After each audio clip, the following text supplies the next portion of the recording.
Oke guys, welcome back to Daily Charting with Toshi, di mana kita akan daily chart your favorite cryptocurrencies. Dalam 24 jam terakhir, market koreksi sebesar 2,92%. Dengan total market cap mencapai di angka 3,9 triliun US dollars. Nah, sebelum kita lanjut ke chartnya, seperti biasa gue ingatkan lagi, cara termudah untuk mendukung TCI adalah dengan like dan juga mengklik hype button in every videos. Dan buat lo yang suka dan bisa trade futures, pertimbangkan untuk menggunakan link referensi di bawah dan trade di Wobby ya. Hari ini DCWT masih satu saja ya, karena gue masih di luar kota ya, dan ini pun gue ngerekam jam jadi sedikit berbeda ya, karena ya ada perbedaan waktu juga satu, dan kedua ya harus sedikit nyolong-nyolong ya bikin kontennya ya. Jadi harap dimaklumi. Ya mungkin dalam beberapa hari ke depan lah baru kita akan balik lagi ke format seperti biasa ya. Oke, selanjutnya sih ya udah ya, kita lanjut lagi aja ke chart ya. Dan sorry kalau misalkan ada yang bilang, "Bang, kenapa Bang capek?" Ya capek karena sebenarnya lagi ada urusan di luar kota begitu ya. Ini sedikit maksa bikin kontennya, tapi ya nggak apalah, gue tetap pengen nge-update sesuai dengan yang gue bilang dari awal kan. Gue pengen komit untuk terus memberikan info sebisa mungkin gue gitu ya. Nah, untuk kondisi BTC kita bisa lihat di sini ya, dia koreksi dengan lumayan, tapi ya dibilang ngedam sih enggak ya, koreksi 2,21%. Nah, tapi yang menyebalkan adalah dia itu koreksinya sampai di bawah dari EMA 50 dan 20 ya. Nah, ya kalau 50 dan 20 mulai menjadi resisten, nah ini yang jadi penasaran nih gua. Apakah mereka akan berduel dengan BSP ya? Karena sekarang BSP ada di angka 111.200-an sampai 109.169 ya. We'll see akan seperti apa. Nah, tapi kalau orang nanya, "Bang, statistiknya kuatan mana sih? 50-20 yang jebol atau BSP mantul?" Ya, sebenarnya lebih kuat statistik BSP mantul ya. Karena saat BSP sudah terjadi pantulan, kita ambil ini deh. Don't take my word, ya lihat aja faktanya seperti apa ya. Faktanya terjadi pantulan di September tahun kemarin. Apa yang terjadi? Awalnya mungkin sport jantung dulu, dan banyak yang di sini ngomong, tuh kan nggak guna BSP tuh, lihat aja tuh turun. Ya waktu turun, ya waktu lagi running ya benar bisa dibawa. Tapi ujung-ujungnya apa? Statistik pantulan itu sangat kuat ya. Saat dia mantul, dia akan membuat minimal higher high. Ya kalau dia cukup dekat dengan all time high sebelumnya, akan membuat new all time high gitu ya. Terjadi di sini, terjadi juga di sini ya. Ini mantul higher high terbentuk ya, lalu pantulan lagi itu contohnya ada di sini ya. Mantul koreksi dulu bisa kok, nih mantul koreksi dulu, baru beberapa minggu ketiganya atau minggu selanjutnya lagi baru naik bisa ya. Tapi intinya saat sudah terjadi pantulan di BSP, statistiknya sangat kuat, dia akan membuat higher high, even new all time high ya. Di sini kejadian, dan yang ya di sini juga kejadian nih ya. Dia sebenarnya udah reclaim dari sini tapi nggak mantul-mantul nih, cuma sideways naik, terus akhirnya mantulnya di sini nih. Apa yang terjadi udahnya? Membuat higher high, bahkan new all time high. Begitu ya. Nah, contoh sebenarnya masih banyak sih. Ya kayak di sini lihat mantul naik ya. Mantul naik, new all time high lagi, mantul naik lagi, mantul naik lagi begitu ya. Ada nggak Bang yang dia mantul tapi gagal naik? Ada ya, tapi biasanya dikasih ada ini juga sih, ada ciri-cirinya. Fake out tuh biasanya bodinya tipis kayak begini nih ya. Bodinya tipis, apa yang terjadi? Yang terjadi ya bisa jebol gitu. Tapi sekali lagi itu pun sangat jarang ya. Yang gue ingat baru di sini doang. Kayaknya ada satu lagi, cuman gue lupa kapan yang pernah terjadi lagi gitu ya. Ya udah begitu. Jadi karena saking jarangnya ya, jadi ya gue juga lupa di mana. Lebih gampang nyari contoh di mana dia terjadi pantulan dan lanjut naik begitu ya. Ya udah gitu aja ya. Jadi ya kalau gue pribadi tetap masih seperti kemarin mengingatkan untuk ya, ini kita dikasih kesempatan nih akumulasi ya. Ya dilakukan begitu ya. Jangan ditunda-tunda lagi. Toh kan kita nggak all in. Kalau lo all in, gue ngerti kenapa lo pengen tunda. Wah, janganlah. Nanti bakal lebih rendah lagi. Ya itu penyakit all in kan kayak begitu. Tapi kalau di CA aja ditunda-tunda terus, kapan mau belinya? Gitu loh. Ya, kita udah dapat kesempatan berapa kali itu tadi? Ya ini kan 50-20 cukup dekat lah. Jadi kita hitung satu gitu. Ya, udah dapat lagi kemarin di 112.500-an. Ya udah dapat dua harusnya. Nah, cuma dilakuin nggak? Kalau nggak dilakuin ya susah juga. Begitu. Ya, sama kayak waktu kesini deh ya. Pasti akan ada 1.001 alasan untuk tidak berbelanja, untuk tidak lakukan DCA ya. Nih waktu turun 3,75, udah ini BTC bakal kemana? 104.000. Dapat nggak? Kagak. Gini loh ya, sekali lagi gue tekankan, gue bukan bilang wah nih WSB lebih tepat 104.000 tuh ini makanya udah ngedukun di gua. Enggak, bukan. Bisa aja ke 104.000, tapi kenapa harus? Gitu loh. Kita harus kritis. Kenapa harus ke 104.000? Padahal masih ada support di sini. Nah, kalau sampai lu bilang ya harus aja karena gua rasa akan ke situ. Ya itu nebak artinya kan. Ya. Kalau gua kagak nebak, gitu. Jadi sih aja. Gitu loh. Ya. Dan apa namanya ya kalau lu mau lebih konservatif ya keep it 60-40 gitu kan. Ya. Jadi sebenarnya very easy, cuman kitanya aja yang kadang-kadang mental kita nggak kuat, mindset kita salah, jadi berantakan, begitu. Ya. Itu sih kalau gue rasa ya, dibandingkan dengan TA yang berantakan, dibandingkan dengan fundamental yang pengetahuannya terbatas, yang lebih bikin hancur itu adalah mindset, gitu. Ya. Turun dikit bear market, naik sedikit super cycle, ya, latah begitu loh. Ya nggak tahu kenapa, latah. Ya. Ya, ya tapi udah. Akhirnya buat lo yang sudah lama di market kan sadar kan, orang-orang yang latah seperti itu ya hancur lagi, gitu ya. Sip. Nah sekarang kita lihat dulu nih apa yang terjadi dan apakah apa yang terjadi dari sisi futures lah ya. Nah, kalau kita di sini dalam 24 jam terakhir ini likuidasinya gila. 1,5 lah kalau kita bulatkan ya, 1,5 miliar US dollars terlikuidasi. 367.000 traders terlikuidasi dan ya lu bisa lihat sini ya, 90% adalah posisi long. Berarti dari 1,5 lah. 1,3, ya bahkan kalau kita lihat di sini nyari 1,4 ya, 1,35 miliar USD adalah posisi long ya. Jadi jelas ini kena long squeeze gila-gilaan ya, dan ini tuh semua ya, rata-rata semua seperti ini ya. Ya, jadi buat lo mungkin yang kemarin masih kena long squeeze dan kena liquid, ya sekali lagi nggak ada ceritanya SOP yang mempersiapkan kena liquid gitu. Kalau kena SL make sense, tapi kalau lu kena liquid itu udah pasti gagal menjaga resiko begitu ya. So ya sekali lagi wake up call bagi lu yang masih kena likuidasi ya. Artinya lu masih terlalu over leverage karena walaupun koreksinya lebih gila ya, ini kayak alts ada beberapa yang gila ya, ada yang 5%, ya ini ETH nggak terlalu lah, cuma 5 ya. Kayak Cardano dia 6%, BNB koreksi 5 ya. Solana ngedam 6,6, tapi ya bukan yang kayak double digit gitu ya. Nah, sampai saking jarangnya aja double digit, sekarang orang lupa bahwa alts tuh bisa minus double digit dalam sehari gitu loh ya. Nah, tapi kalau sampai lu baru begini aja kena likuidasi, itu udah jelas over leverage. Begitu posisi futures lo ya, dan juga kemungkinan besar lo ya nggak nggak pasang SL iyalah ya, kalau lo punya SL nggak akan liquid harusnya kan ya. Jadi ya sekali lagi wake up call bagi kalian yang masih kena likuidasi kemarin dalam 24 jam terakhir terutama posisi long ya, ingat ya, jangan overconfidence begitu, karena ini jelas bisa terjadi seperti ini, overconfidence. Banyak orang yang ngerasa bahwa wah udah pasti bakal begini, udah pasti bakal begitu ya. Ingat, mau senarionya bullish maupun bearish tidak ada yang pasti, semuanya bentuknya probability gitu ya. Sip, langsung aja kita masuk lagi satu lagi nih ya.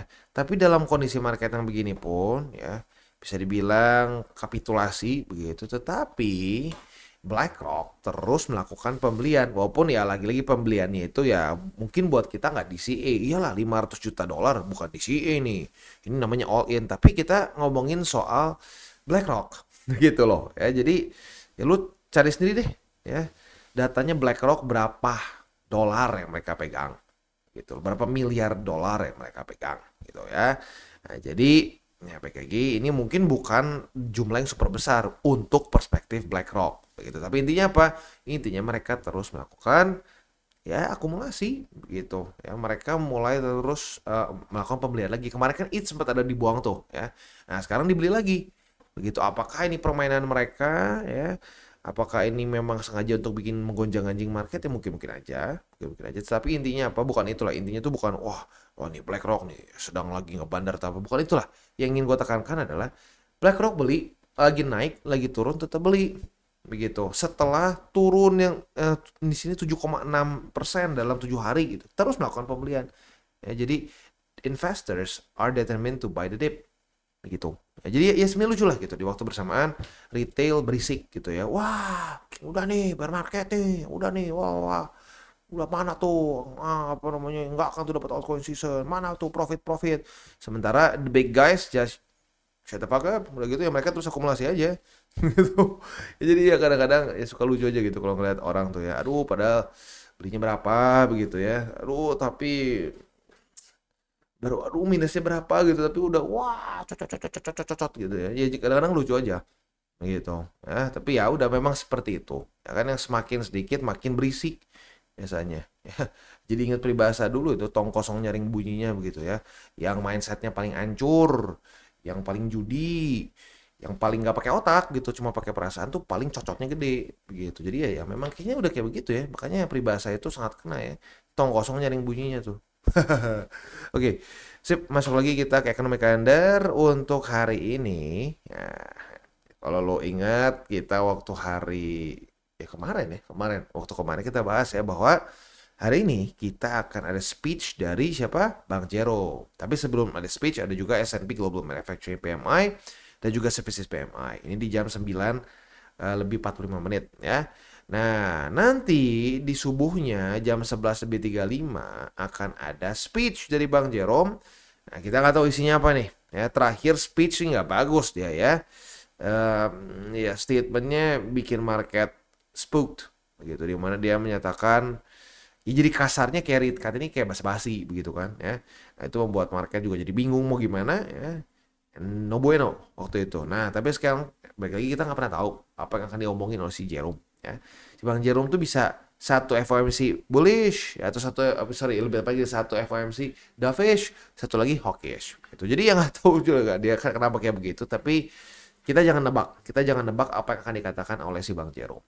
Intinya justru jam-jam rawan ini kita pertimbangkan untuk ya menjaga ya atas menjaga resiko gitu. Buat lo yang konservatif jangan dipaksain tetap dibuka, buat yang agresif minimal pasang SL gitu. Tapi in general kalau untuk speech si Bang Jerome ya, kalau dia keluar kata-kata yang hawkish lagi atau minimal ambigu gitu ya, atau enggak apa ya kasarnya tuh ya, tidak spesifik, oke kita dovish or hawkish, ya itu bisa buruk karena kemarin seperti itu kan.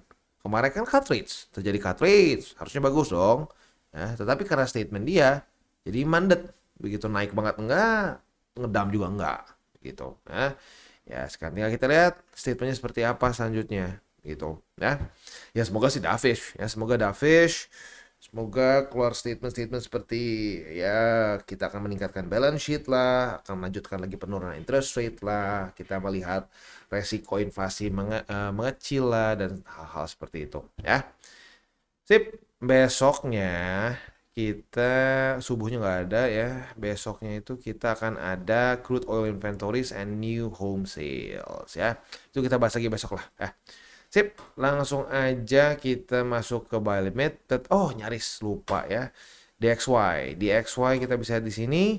Kemarin sebenarnya koreksi ya. Koreksi tapi ya ini nggak seperti normalnya ya. Berarti mungkin lebih ke likuidasi aja sih instead of korelasi dengan DXY.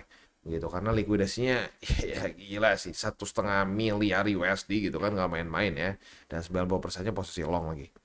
Udah, next kita lihat BTCD. Untuk BTCD, nah mulai naik nih. Nah ini juga sebenarnya satu hal yang penting ya. Gue kayaknya sempat lihat kemarin gimana nih perputaran terakhir. Oh ya ini naik, ya kan? BTCD naik kan? Nggak sih? Gini loh, orang tuh nggak tahu kenapa kayaknya sampai sekarang tuh masih banyak yang kayaknya ketukar antara BTC USD dengan BTC dominance. Ini two different things ya. Ini BTCD, ini BTC USD. Beda kan? Beda. BTCD ini apa? BTCD itu ngomongin dominasi BTC di market kripto. Nih, misalkan di sini nih, 58,53%. Apa nih persentase? Persentase dari keseluruhan market cap kripto. Gitu loh, ya. Saat BTCD meningkat, bukan berarti BTC USD harus meningkat juga. Kagak seperti itu. Ini gue udah jelasin sebenarnya berapa kali sebelumnya. Ya, tapi baik lagi. Banyak yang nggak belajar boro-boro mau belajar, cuma setengah-setengah pengen prediksi ajaib doang begitu ya, ngedenger setengah-setengah kagak ngerti full ya, ujung-ujungnya nangkapnya juga yang nggak bener gitu kan ya, nangkap nangkap berita juga nggak bener begitu. Jadi sekali lagi ya, yang kita sebut sebagai perputaran likuidasi tapi liquidity terakhir itu ngomongin BTCD yang meningkat, yang kita kasih datanya ini loh ya, ini hijau. Lalu di 2021 juga hijau lagi. Itu BTCD ya, dominance bukan BTC USD. For the I don't know keberapa kali gue ngomong ya. Ya tapi nggak apalah. In general sih keluarga TCI ngerti. Tapi ya buat yang turis-turis ya bingung begitu mungkin ya. Udah bingung ngebacot gitu kadang-kadang. Tapi ya ciri khas lah seperti ya balik lagi tongosong nyaring bunyinya kan ya. Nah, sekarang untuk BTCD dia berhasil mereclaim EMA 20 dan mulai di reject oleh EMA 50 gitu. Tapi ya tinggal kita lihat sampai Oktober pertengahan mungkin ya. Apakah dia akan seperti biasa ya? Ya udah, tinggal kita lihat apakah dia akan nanti udah beres Oktober kapitulasi lagi seperti yang terjadi di 2024 kapitulasi lagi akhirnya kan ya, Oktober sampai ke Desember. Lalu di Oktober 2023 juga sama ya, walaupun ini nggak ekstrim lah, tapi drop ya. Lalu di 2000 bahkan 2022 pun drop tuh kan, drop. Di sini juga drop, bahkan kapitulasi. Gitu. Nah, kalau post halving year kita bisa di sini selalu kapitulasi. Ini turun ekstrim, ini juga turun lagi ekstrim, begitu. Ya bahkan ini lebih gila lagi, Pak. Ya, cuman ini ya apapun itu gini loh, apapun itu kita harus berpikirnya dalam kacamata BTCD ya. BTCD itu dominasi BTC sekali lagi bukan BTC USD naik. Gitu ya. Kalau mau ngomong idealnya lebih ideal BTC USD naik ya dong, itu lebih ideal. Tapi enggak BTCD turun, BTCD naik pun tuh bisa terjadi dengan BTC USD yang melemah tapi nggak separah alts. Begitu loh ya. Jadi please diingat itunya ya. Karena kalau itunya nggak bisa lo bedain antara BTC USD dengan BTCD akan bingung terus gitu ya. Oke, gitu aja. Selanjutnya kita tinggal masuk ke buy limit. Tetapi sebelum kita masuk ke buy limit, seperti biasa gua akan disclaimer dulu bahwa semua konten dari TCI bukanlah financial advice. Ini semua bentuknya adalah edukasi ya. Lalu bagaimana cara mendukung TCI? Ada banyak caranya. Lo bisa like our video, bisa share our video, itu juga bisa menggunakan link referral kita di bawah. Nah, sekarang kita akan dengar dulu pesan-pesan dari sponsor kita pada hari ini. Oke, today's video is brought to you by Wallbe. Dan Wallbe ini adalah suatu platform yang fokusnya lebih ke trading futures. Nah, tapi yang berbeda dari platform lainnya adalah Wallbe ini menggunakan ChatGPT-4 untuk membuat AI signals di sini ya. Dan yang unik lagi dari AI signals ini, kita bisa pilih sesuai dengan risk profile yang kita inginkan ya. Mulai dari low risk, medium risk, bahkan sampai ke high risk begitu. Jadi bisa disesuaikan dengan resiko yang kita inginkan.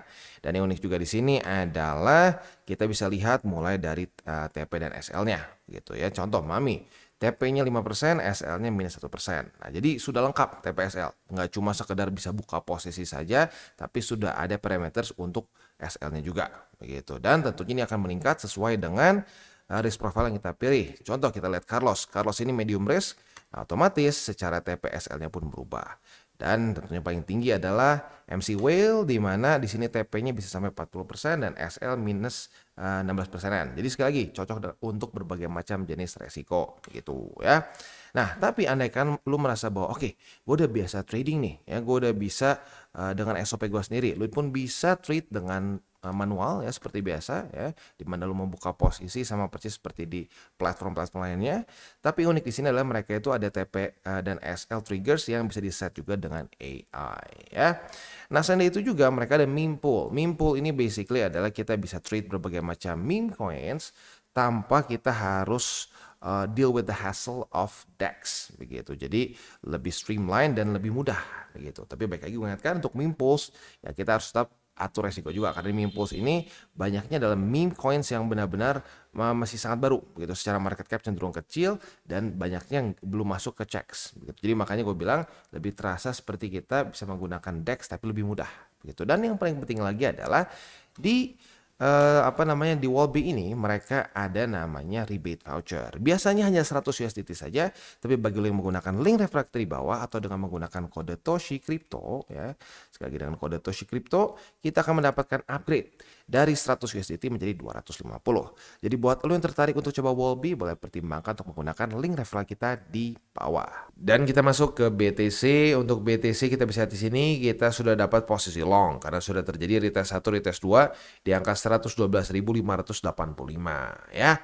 Nah, posisi long kita ini target TP-nya boleh pertimbangkan di MA20 ya.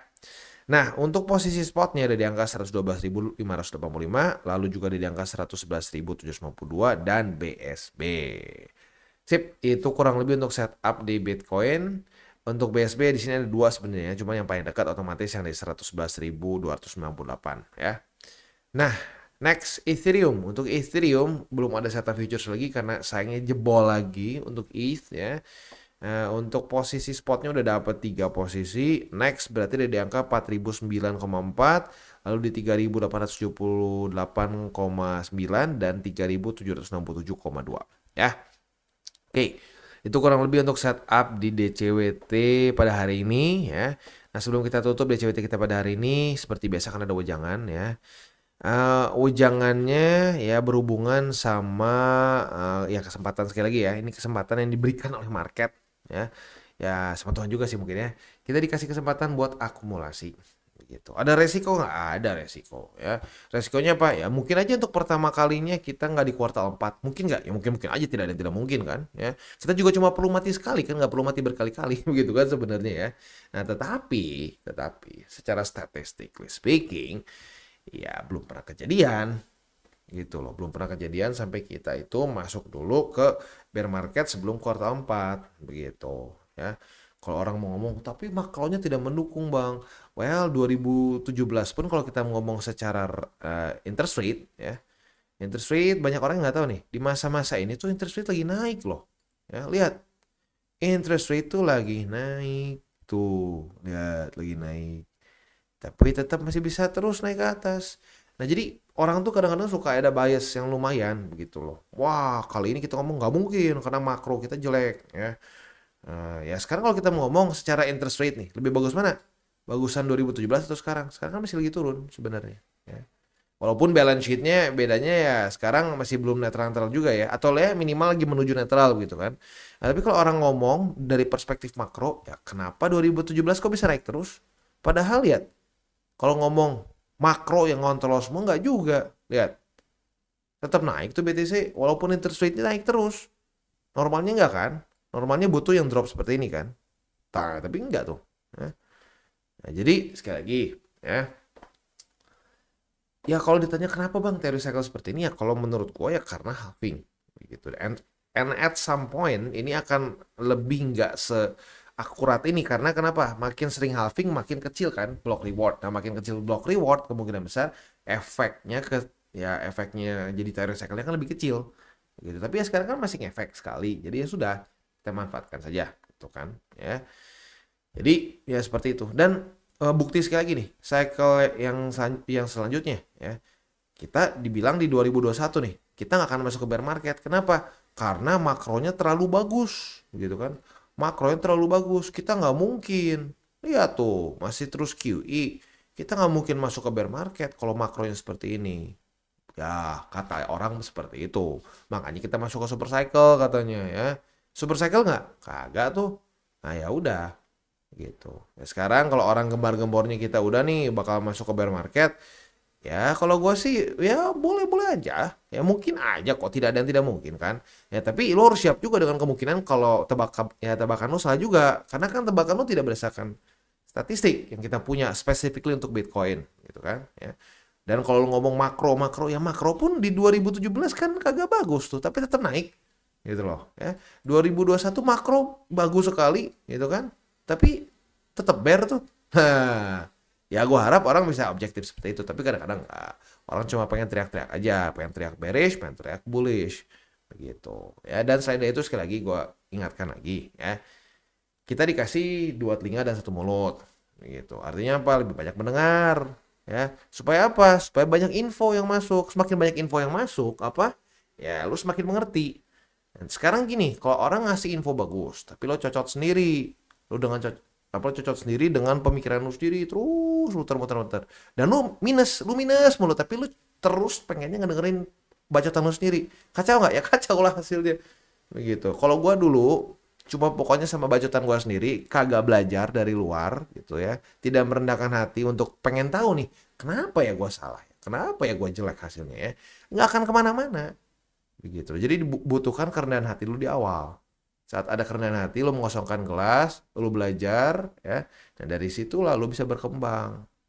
Gitu. Kalau baru nonton video, aduh dijelasin, aduh nggak sampai video setengah jam, video paling cuma berapa sih, 20 menit gitu ya, mentok-mentoknya gitu ya.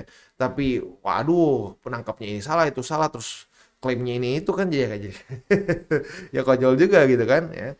Ya tapi baik lagi, itu minoritas sih. In general, gue happy banget rata-rata keluarga TCI itu ya orang-orang yang gue mau sebenarnya orang-orang yang kritis yang benar-benar pengen belajar.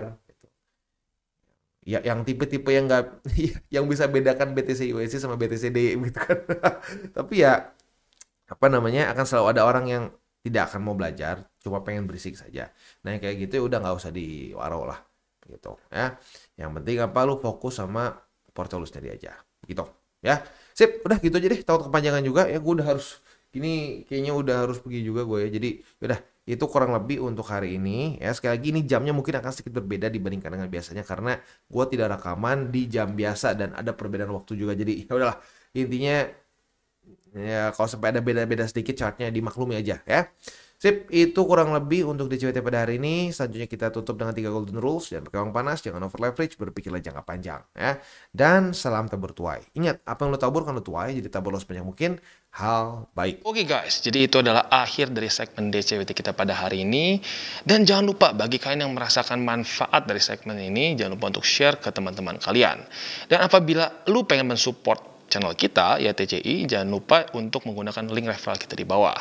Nggak wajib, ya, tetapi apabila lu menggunakan link referral kita di bawah, ada macam-macam, ya, dari Bybit, Huobi, Maxi, toko kripto, dan banyak lagi, ya. Ya, walaupun nggak wajib, tapi kalau menggunakan link referral kita, lu secara langsung membantu perkembangan dari TCI. Dan satu lagi, jangan lupa juga untuk join Telegram group kita, di mana kita bisa ngobrol-ngobrol santai mengenai dunia cryptocurrency secara dua arah. So, jangan lupa untuk like, subscribe, click the bell icon, and see you on the next video.